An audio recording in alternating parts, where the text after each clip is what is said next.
And the lie I'd like you to say is, I love to vomit. Okay. I love to vomit. Now say, I love fresh air. I love fresh air. I'm trying my very hardest. Say it again. I love fresh air. Now say, I love to vomit. I love to vomit. Why is that? What's going on, everyone? Welcome to the Behavioral Arts. My name is Spidey, and I use my degree in sociology and psychology, my certifications in criminal interrogation and body language analysis, and over 10 years' experience as an award-winning mentalist to teach people behavioral analysis and practical psychology on stages and television shows all over the world. Just last week on the Behavioral Arts Facebook page, I received a message by one of the viewers named Guzide, and it was a really interesting Instagram video on an account named Immortal Zen. This was a short clip with 1.6 million views, but it was extracted from a much longer interview, also with over 1 million views, on a very popular channel named Diary of a CEO. And in this video, a woman claimed and demonstrated what happens to the body when we're being deceptive. Now, as someone who's dedicated his life to studying human behavior, nonverbal communication, behavioral analysis, even as a performing mentalist, I found the subject matter here to be fascinating. So before I tell you anything as to what I think of this clip, I'm going to play it for you, the short clip that was sent to me, and I want you to get a feel of what's going on. Do you feel that this is a very legit demonstration, or is there something else going on beneath the surface of what we're being shown? Take a look. This is how the body reacts when we lie. Check this out. When we lie, our bodies get very weak. So stick your arm out. Yeah. And hold it up. Don't let me push it down, okay? Now, I want you to do that while lying. And the lie I'd like you to say is, I love to vomit. I love to vomit. Why? That's so weird. Now say, I love fresh air. I love fresh air. Now say, I love to vomit. I love to vomit. Why is that? When I said I love to vomit, it was like I wasn't actually connected to my strength and my hand. Exactly. It was like I was inside my head, so I couldn't also at the same time think about you're about to push me. Right. It was like there was two different systems. Yes, because the body lives in reality.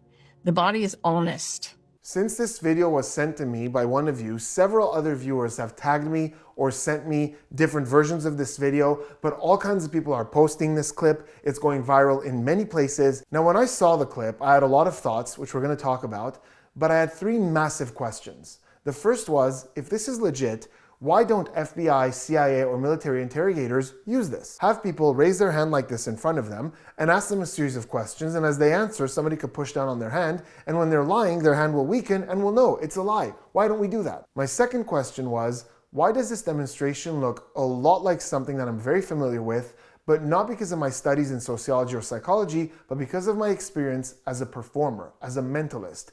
This looked really familiar. More on this soon. And my third question was, who is this woman? Because in the title, it said some really interesting things about her, but furthermore, Diary of a CEO is a really awesome channel that I follow, and I know that Steven Bartlett has really interesting guests on, usually with a lot of credentials, and he's had two of my very close friends on the show as well. He recently had Chase Hughes, who you guys know from the channel. He was on the show, really awesome interview. But he's also had Stephen Frayne, who used to be known as Dynamo, one of the most accomplished magicians in the world. They're actually close friends. And both Chase and Stephen Frayne have had nothing but very positive things to say about Steven Bartlett. And I've seen his capacity as an interviewer. He's empathetic, he's kind, he's intelligent, and he usually has very competent guests on his show. So I was curious as to who this woman is. So I went and watched the entire episode, the whole conversation that he had with her, because I wanted to find out, was this demonstration just this isolated thing that wasn't adding up for me, or was there more of that in this interview? So in this video, we're going to look at some clips of that whole interview. We're going to talk about who this woman is, and we're going to talk about my issues with this moment that's going viral. So let's start with the who, which is massively impressive. Dr. Martha Beck holds 3 degrees from Harvard University, including a master's and a PhD in sociology. She has extremely impressive credentials as a life coach. She has written for Oprah's magazine O for a very long time,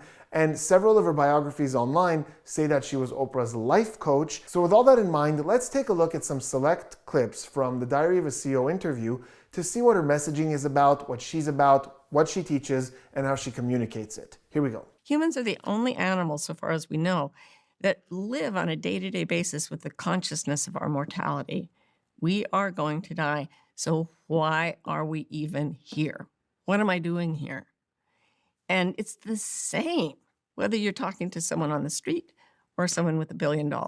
And I think it comes out of a culture that has fundamentally pulled us away from our inherent knowledge of what we're meant to be and put us in a place where we are obsessed with productivity and consumption and production of material wealth. And that's actually in the brain, that you get stuck in a part of the left hemisphere that is obsessed with grabbing things and owning things and controlling things. And it's always afraid. It's always grasping. And it refuses to believe that anything but itself exists. But on the other side of the brain, there is the self that connects with meaning, purpose, relationship, connection. So that clip is a really good example of some of the things she talks about. Meaning, purpose, the fact that we now pursue things that historically wasn't part of our pursuits, this dichotomy between the left and right brain, which we'll talk about in a second. But right in the beginning, she says something that really sounds like the way sociologists speak. She says that humans are the only animals, so far as we know, who are aware of or conscious of our own mortality. And that caveat she put there, so far as we know, is something you often hear with people who study the human sciences, because there are no absolutes, there's a lot we don't know, and there are a lot of variables. So in this case, she knows very well that we don't know animals' experiences, what they know, what they don't know, their level of consciousness. We have no idea. Now, when I first saw that segment, which was pretty early on, I really liked what she was talking about, but right at the end, I had a little bit of an issue with what she was saying, because she was comparing the left brain to the right brain and what the left brain does versus what the right brain does. And whenever you talk to a psychologist or a sociologist, there's in a lot of presentations where they talk about the left brain being more, logical and critical, and the right brain is more creative and artistic. This is usually just a metaphor, because we know through research that it's absolutely not true that creative people have a more active right brain and critical thinkers or logical people have more of a developed left brain. That's absolutely not true. The brain is very complex, and a lot of parts of the brain are on both sides and do a lot of things that go back and forth. For example, the prefrontal cortex, which is in charge of all the upper cognitive stuff, right? Relationships, the way we communicate, but also cognitive thinking, is on both sides. Now, with that said, yes, there are certain behaviors that even in the prefrontal cortex or in the amygdala seem to come from one side, from the left side, that are a little bit more consistent with language and speech and critical thinking or linear thinking, and a bit more activity comes from the right that has to do with purpose and relationships and connection and that kind of thing. The reason we know this is because when people get a stroke on the left side of their brain, it tends to affect speech and language and linear thinking a lot more. And when it's from the right side, it tends to mess with their esteem and emotions and things like that a little bit more. Now, the reason I didn't have a massive problem with this is because she didn't talk about it in these big absolutes. It was more in a metaphorical way to get her point across. She wasn't saying the left brain is this, the right brain is that. She wasn't making these big statements. And later in the conversation, she absolutely did take the time to say, these are oversimplifications and that it just helps her get her point across, but she's very aware that it's not that simple and the brain is very complex. And I'm about to vastly oversimplify, and I'm not a neuroscientist, so neurologists, I beg you to forgive me. I know that the whole brain is working almost all the time, and that left-right simplifications about the hemispheres of the brain are oversimplifications. So we did get that clarification.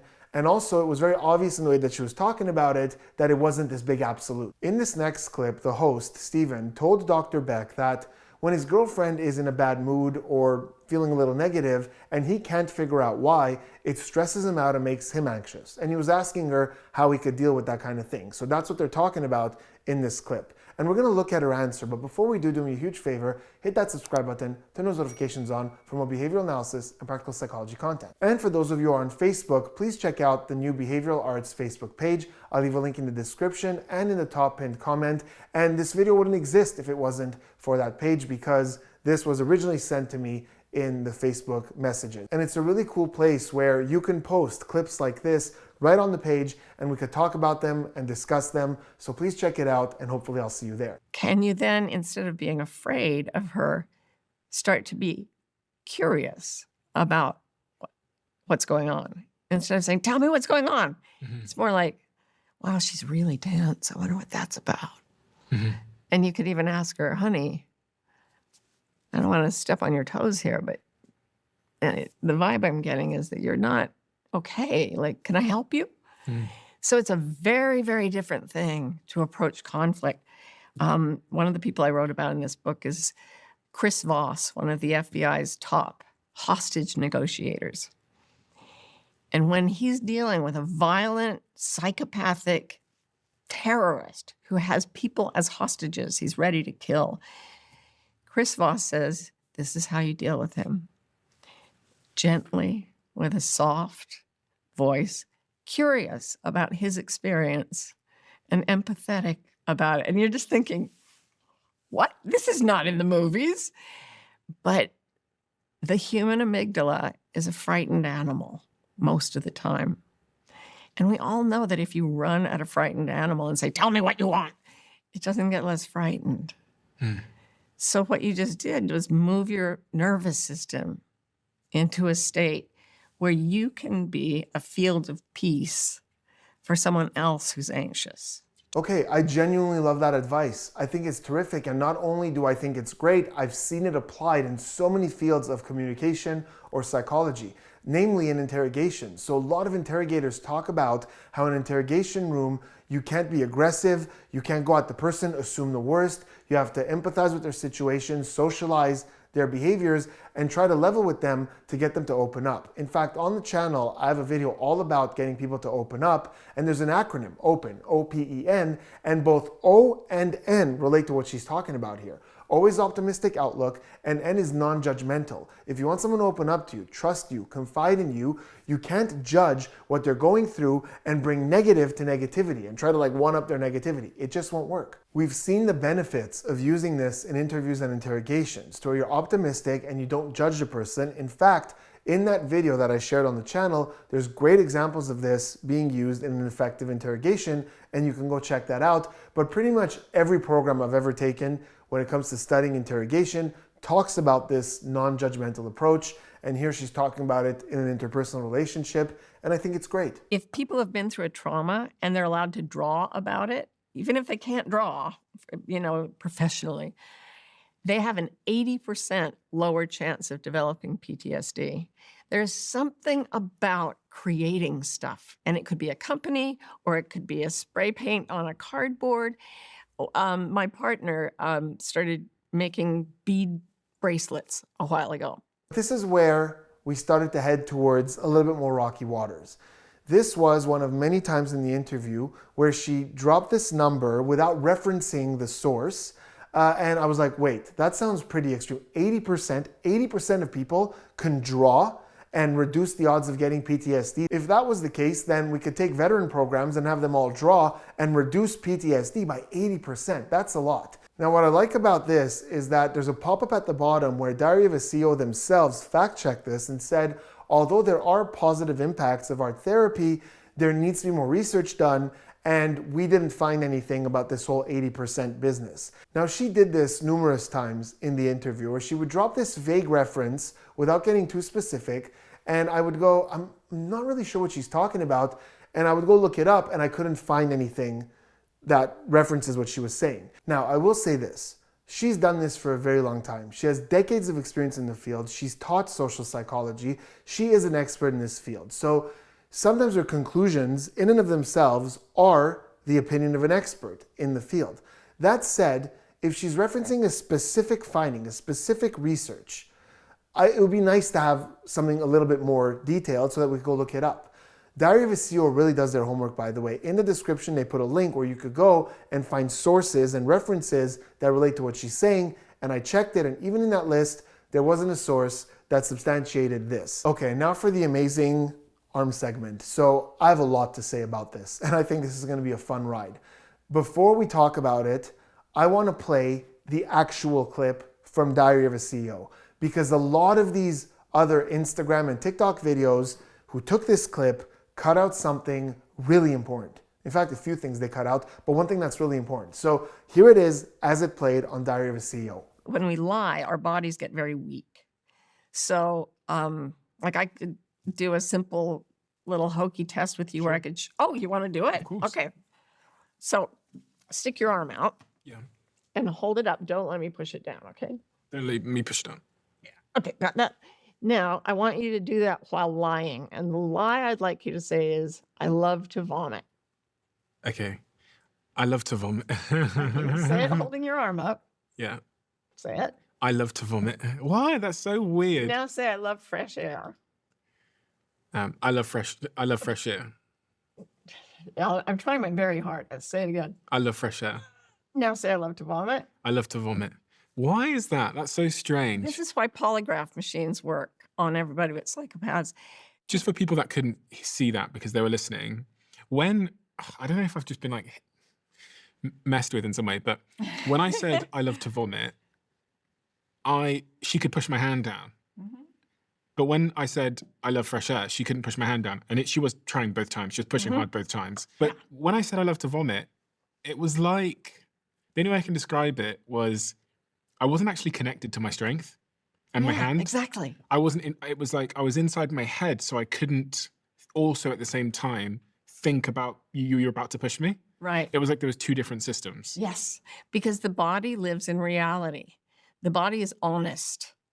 Only the mind and only the verbal mind can lie to us and tell us things that we can believe even though they're not true. So I'm sure one of the differences a lot of you noticed between this and the short clip we looked at earlier was that fact check pop-up at the bottom that said, although things like this have been documented, the relationship between physical strength and dishonesty has not been proven and more research has to take place, which was somehow left out in the short clip from the Immortal Zen and other Instagram and TikTok accounts. Of course it is, because they don't care about critical thinking. They care about big sensational things to get views, and this goes against how sensational this is. Oh my God, there's proof out there that when we lie, our body gets weaker. That's a more interesting TikTok. But what is this? What's going on? Is it true? And why do I have a massive problem with this demonstration? So first of all, this demonstration is not new, and it's not always about lying. I've seen this in so many magic acts, mentalism acts, and every now and then it's like this strength draining exercise to be like, oh, I'm gonna magically drain you of your strength, and now look, oh, you can't hold your arm up, and now look, your strength is back, and oh, you can hold it up again. So I've seen it in that context. I've even seen it in small, after dinner intimate magic shows where the magician will reveal this ancient artifact that drains you of your strength. And notice how your arm is strong, but if I put the artifact on your wrist, oh my God, now you can't hold your arm up anymore. So I've seen it in all kinds of contexts, in carnival shows and stage shows and close-up and all kinds of stuff for all kinds of different presentations. But somewhere else, a lot of you might recognize this kind of test is, I would say 10, 15 years ago, there was this fad of something called power balance bracelets, and they had many different titles, and it was these little rubber bracelets that people claimed when you put them on, it balances you and it gives you strength. And they had all these different demonstrations where, you put it on, you stand up like this, and with the bracelet, you can't be tipped over, but when you take the bracelet off, you're falling over. They did this exact same test with the hand.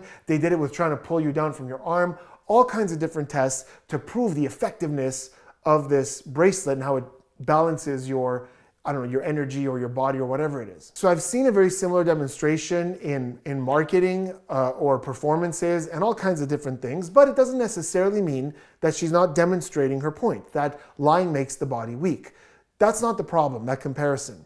The problem is I noticed quite a few psychological techniques that influenced the way this played out. And I was so convinced of these techniques that I told myself, I can do the opposite of this. I can use those exact same techniques, and I'm going to tell you what they all are, but I can use them to demonstrate to someone that truth makes us weak and lying makes us stronger. So I can prove the exact opposite point using the same techniques. And I did that. I was hanging out with some friends this week, and I took a second to film with one of my friends the exact opposite demonstration of this to prove that truth-telling makes you weak. Take a look. So Danny, there was some research that showed that when we tell the truth, our body is in a relaxed state. But when we lie, we tense up because we're more self-aware. So we get tense, we get rigid. And I can prove this. Hold up your hand like this, and in a moment you're gonna say something that's true, and you'll see how the body responds in calmness. I'm gonna try to push down on your hand, keep it strong. Try to prevent me from doing that. Yeah. So say something that's true, like my name is Danny. My name is Danny. See, it almost immediately, because your body's relaxed. Yeah. Now hold it up again, try to hold it up, and say something that's not true. Like say, for example, my name is Robert. My name is Robert. See, like, try. See how much more strength you have there? Look, and I'm actually trying hard here. Okay, let's try it again. Say, my name is Danny. My name is Danny. See? Easy. That's crazy. Yeah, hold it up, hold it up. Say, my name is Robert. My name is Robert. See how much more, you literally Wow. can hold it up with more strength, right? So that's odd. All of a sudden, I'm doing the same test that she did, but I'm getting the exact opposite results. In fact, I like this technique so much that I invented a magic trick with it. Take a look. We can even take this one step further with a deck of cards. You can see all the cards are different. You guys at home can see all the cards are different. And we will give it a mix. That way, neither of us can know where any of the cards are. And I'm gonna go through the cards like this and just grab any one that you want. And make sure I can't see it. You look at it and then hide it somewhere so I can't see the front or back of it. Perfect. Yeah, that's excellent. So we're gonna try the same thing. Hold up your hand like this in front of you and keep it as strong as you can. And you'll notice that whenever you're telling me the truth, your hand will be able to drop a lot more easily.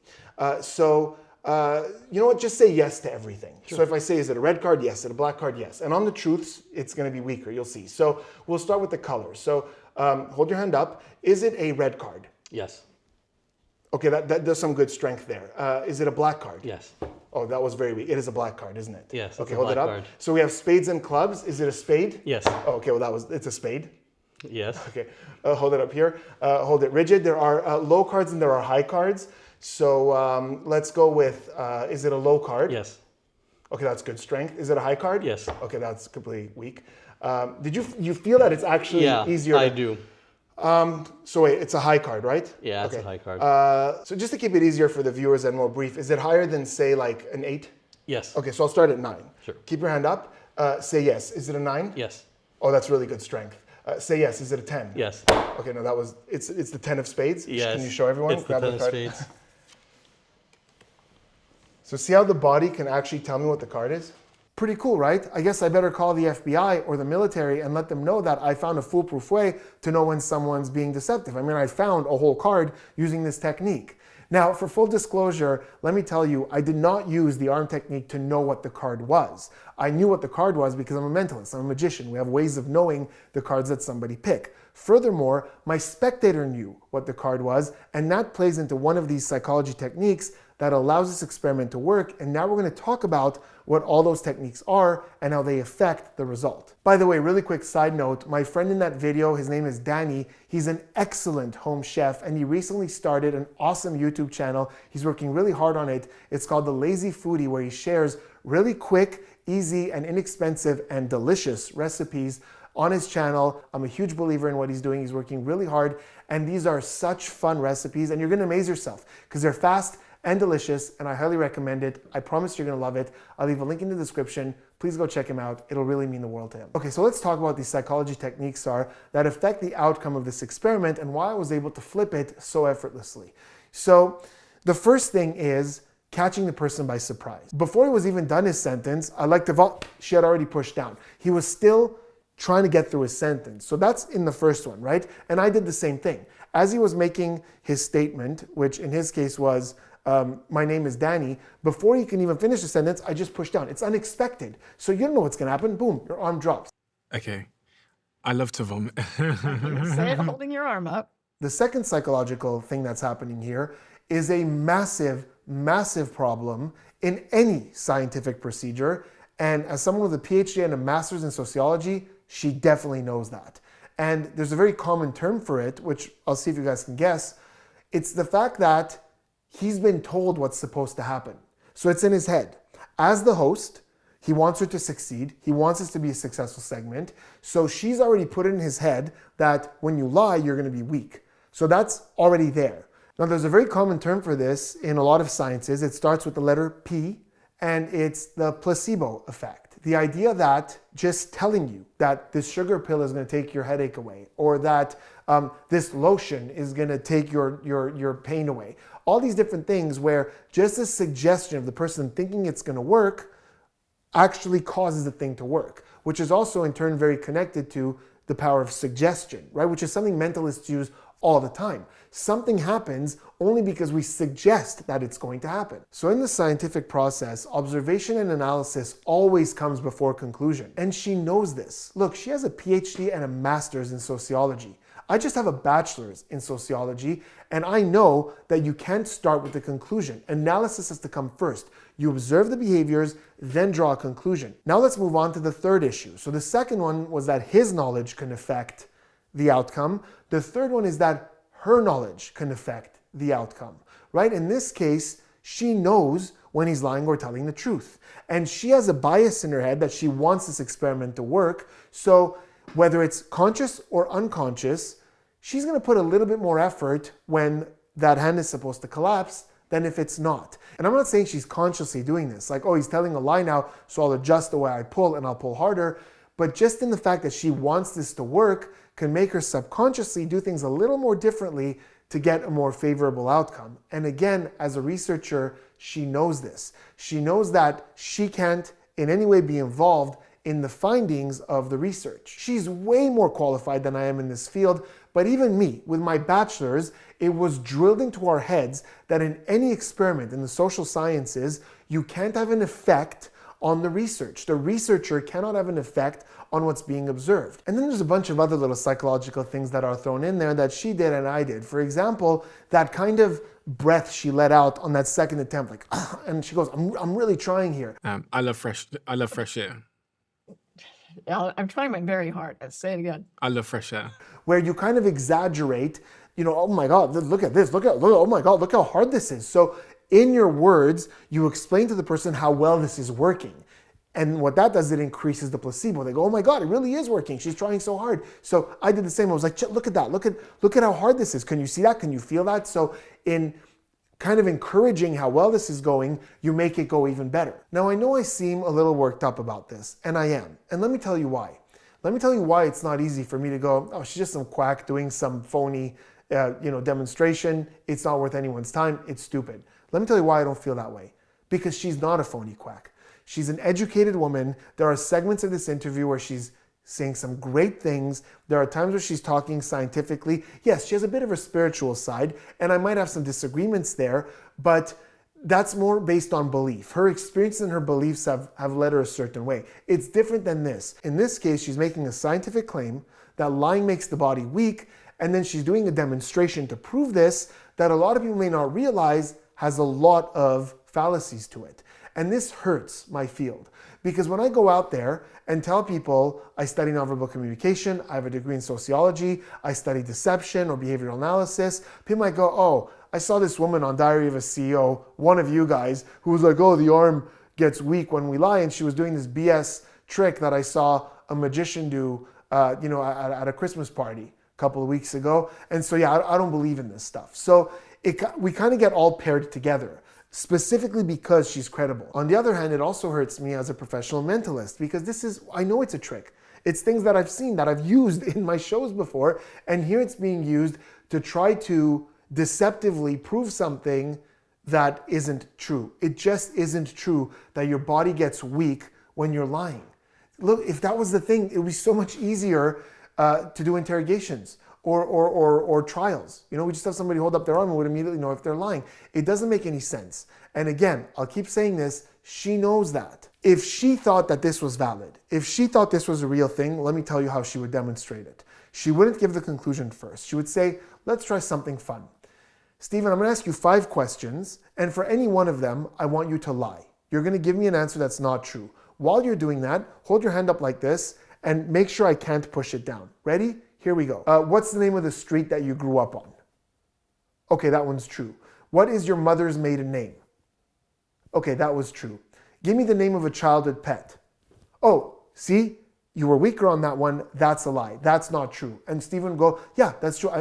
That's the one that was fake. I made that up. And then she would go, see, when we lie, the body gets weak. That's why for the first 2 ones, you were telling the truth. You're almost strong. But on the third one, you lied and your arm collapsed. That's how you would do this under scientific conditions. And if you did it that way, I can promise you it would not work. Okay, anyways, let's move on from the demonstration and look at the rest of what she said in that segment, which also is problematic because one of the things she said immediately after that is, this is why polygraphs work. This is why polygraph machines work on everybody with psychopaths.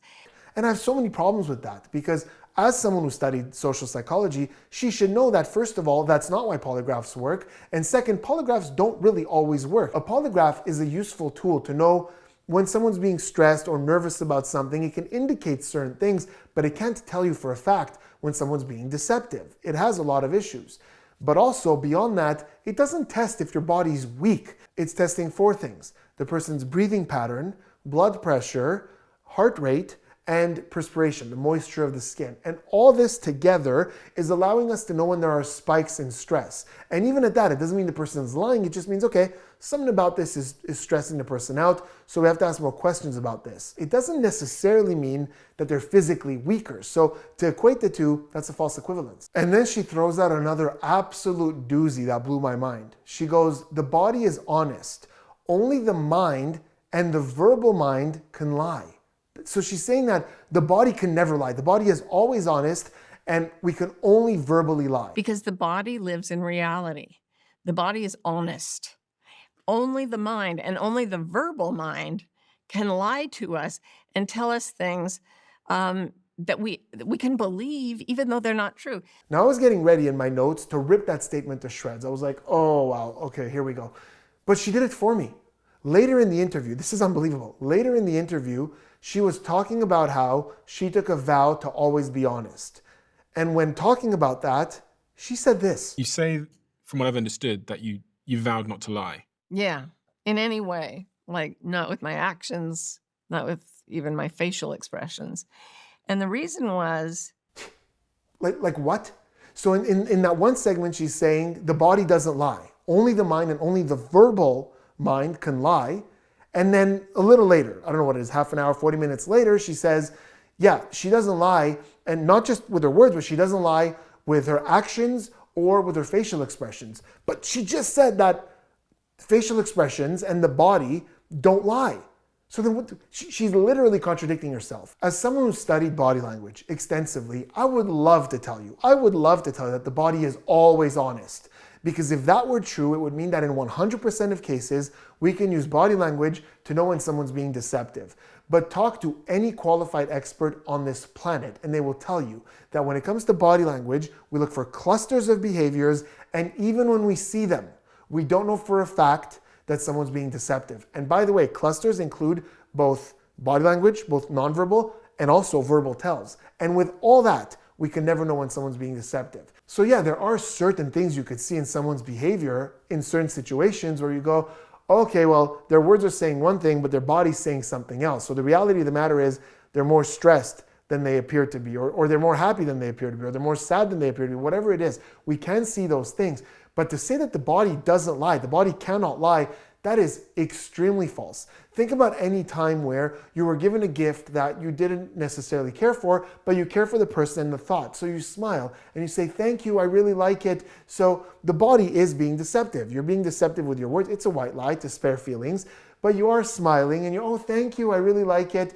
Or, you know, even sometimes you tell someone, oh, nice to see you, or how are you? Oh, I'm doing great, and you might smile, but that's not necessarily the truth. So yeah, the body does lie. I don't even know why I'm trying to prove this, because she said it herself later that in trying to be honest, she's also honest with her face and with her actions. So she's acknowledging that it's possible for some people to be dishonest with their facial reactions and their actions. She's just not one of those people. She does not lie, which I think is a really great statement, but we know that you were at least a little deceptive with this hand test, because as an educated person, you know that it's not a legit test. So it's great that she tries to not lie, and it's a great mission, it's a great statement, but to say that she doesn't lie, she stopped lying, well, if you stop lying, I don't think you'd be doing that test the way that you're doing it. And she knows it's deceptive, because the alternate to this not being knowingly deceptive is that she's really bad at her job, right? That as a sociology or social psychology professor, teacher, instructor, lecturer, she doesn't understand the scientific process. That's what it would mean. So it's either she's bad at her job, or she's knowingly doing a demonstration that she knows isn't really sound. Which is it? How has the internet messed this all up? It's messed it up and it's made it possible. You know, like it's messed it up horribly. by feeding on our culture's obsession with those left hemisphere, what bleeds leads, right? We have that negativity bias. And what people want to do is monetize their position on the internet. And the best way to monetize your position is to get the lion's share of attention. And whatever gets the lion's share of attention is a cobra versus a puppy. So there's a psychological and monetary pressure always pushing the internet to frighten us more or to make us more angry at each other, to divide and polarize us. It's like this left hemisphere weapon that has just gone berserk. And so like in America, there are these pockets of such extremely polarized political belief systems that all have their own information sets. And I don't know what the hell's true, but they all believe absolutely the way the left hemisphere believes. There's no open mind. Okay, now we're back to being best friends, Dr. Beck and I, because I really like what she said there. In fact, I base a lot of my thinking on social media and life in general on what she just said. And it was very well said. And she's talking about here how on social media, what gets the most attention is polarized and heavily emotional things. And when she talks about cobra versus puppies, it's basically an analogy she said earlier in the interview where if you have a box full of puppies and a cobra, you're going to focus on the cobra. Even if there are more things that are positive, our mind is attracted to the negative. And that's why social media is the way it is. And there are content creators who are really polarized and extreme and go after the emotions, and that polarizes things more. And people have strong opinions, and we've lost that middle area, that objectivity, that critical thinking. It's all gone. That gray area is really suffering on social media. And that's a big part of what I like to do with behavioral analysis, especially, where I constantly talk about how most situations are in a gray area. You know, people want to look for something that's only negative or only positive. And if this person is negative, they can never say anything positive, and every word out of their mouth is a reflection of how horrible they are. And if they like someone, every single word out of their mouth is positive. They can never critically go, okay, well, I wasn't that much of a fan of this thing, but you know, overall, I like this person. It's like we've lost complete track of that. I even like what she says at the end with, there are two polarized sides that have different sets of information, and I don't know what the heck is true. And this is something that we hear very often from intelligent, educated people. I don't know is something I very often hear from people who are actually educated and informed. And certainty and overconfidence happens a lot more with people who are uneducated and don't really get how critical thinking works, and they're just stuck in these polarized opinions with no nuance. What's even meta about this is that I'm applying that thinking that I try to apply to everything to this analysis. Yes, I really, really dislike that demonstration. I have a lot of problems with it, but I'm not going to take that and extrapolate and say, she sucks, she's awful, she's the worst. I don't. I think she has some great messages in what she's saying. I think there's value to her work. Obviously, she's helped a lot of people. If you go look at the comments of this interview, there's a lot of people commenting about how her work has positively impacted them. High five. I wish her all the success in the world. I just don't like that demonstration. And I think if she saw this video, she might think about, I hope she would look at this and go, okay, yeah, you know what? Given my credentials, given what I know about the scientific process, I could see how that demonstration isn't scientifically very sound, and maybe she would reconsider the way she presents it. That would be my hope. I'm not trying to bring her down at all. I just don't like that demonstration. That's it. Nuance. So I think there's actually a lot of takeaway from this video.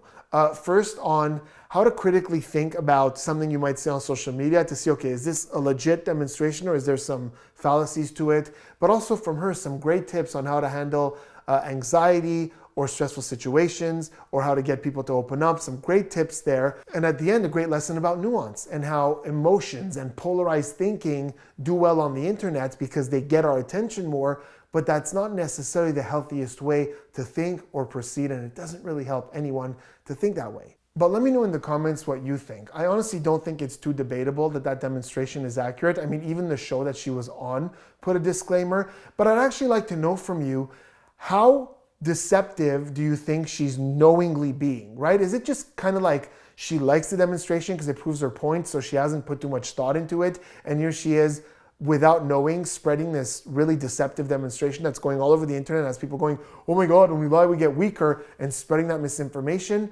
Or does she know? Does she know what she's doing, and is it very knowingly deceptive? I'll give her the benefit of the doubt. I think that if she's asked to really reflect on it, she might go, okay, yeah, I could see how it's not scientifically sound. Maybe I shouldn't do it as much.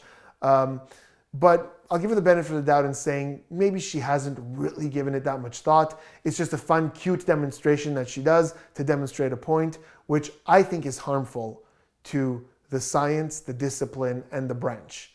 All of social psychology, I think it's harmful. Maybe she hasn't given it that kind of thought. I'll give her that benefit of the doubt, but let me know in the comments what you think about all this, and I'll see you on the next one.